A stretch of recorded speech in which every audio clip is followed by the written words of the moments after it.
Se ha hablado de activistas, periodistas. La misma Human Rights Watch lo ha reportado, ¿no? Específicamente ha hecho informes sobre Venezuela.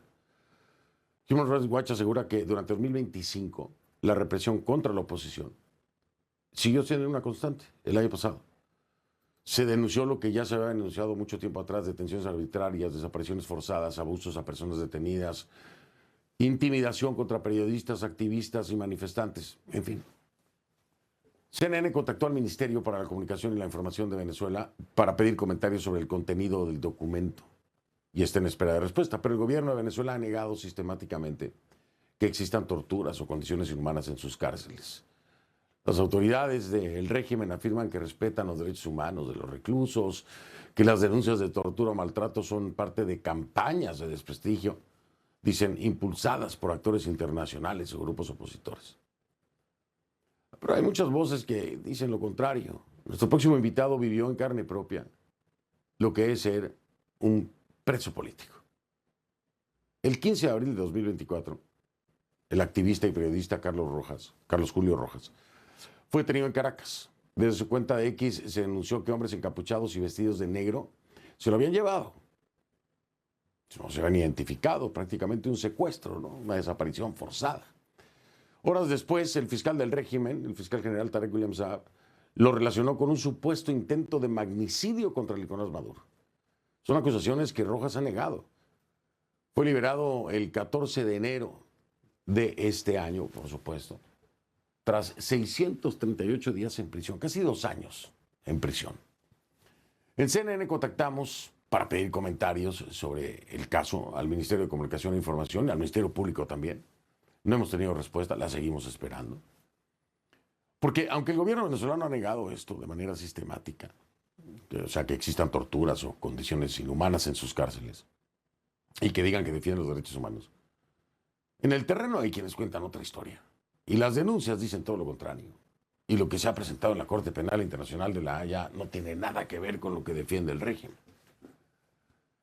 Y estas voces son decenas, sino miles,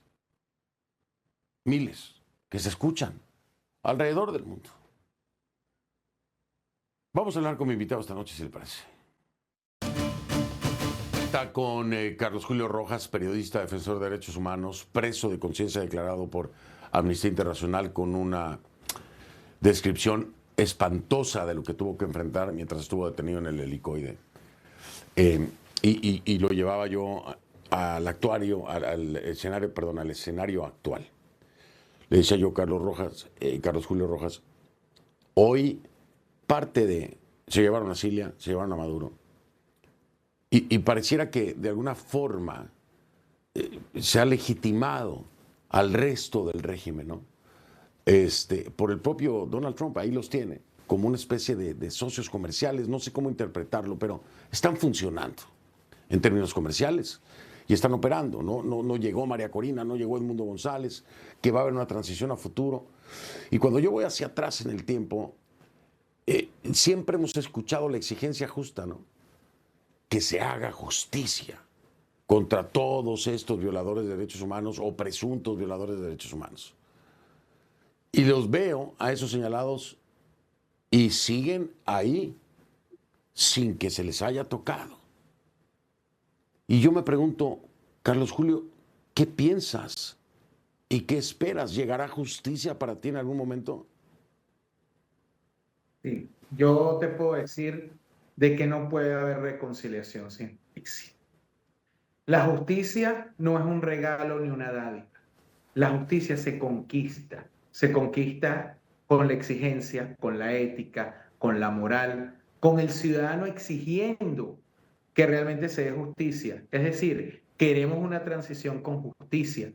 Queremos justicia no solamente para Carlos Julio, queremos justicia. Estamos a pocos días de que se cumplan un aniversario del asesinato de Basilda Costa, que incluso está ubicado en la Plaza Candelaria. Nosotros, en la Candelaria, y nosotros le tenemos un monumento. Su madre aún clama justicia. Tenemos el caso de Fernando Albán, de Carlos Moreno. En mi caso, que es el reflejo de lo que han vivido muchos presos, a mí me tocó pasar 35 días en un tigrito, durmiendo en el piso, donde me costó cortar una tela, un colchón para poderme secar. Llegué a estar con 40 de fiebre y no recibir ningún tipo de atención médica. Incluso en las exigencias que hacen los familiares hoy en las puertas del helicoide, mi esposa lo vivió cuando reclamó una fe de vida y entró al helicoide rodeada de hombres armados que la estaban grabando. Pero esa justicia se tiene que dar. Ahí hay unas responsabilidades. Nosotros le agradecemos a instancias como la Oficina del Alto Comisionado de Derechos Humanos que ha hecho informes sobre el tema. Y el llamado es que la comunidad internacional entienda la necesidad que se tiene que dar una transición a la venezolana, una transición donde el pueblo sea el protagonista de ese cambio, donde sí yo creo en el diálogo, pero en el diálogo y la protesta ciudadana en la calle, que se abra el espacio cívico. Porque hoy yo debo decir que la discusión de esa ley de amnistía, que tiene que ser amplia, es una conquista de los presos políticos, de la ciudadanía y sobre todo de los familiares. Que el cierre del helicoide es una conquista con todas las denuncias, porque yo te lo puedo decir. A mí me pusieron incluso al nivel de ese show que montó el fiscal Tarek William Saab acusándome de magnicidio.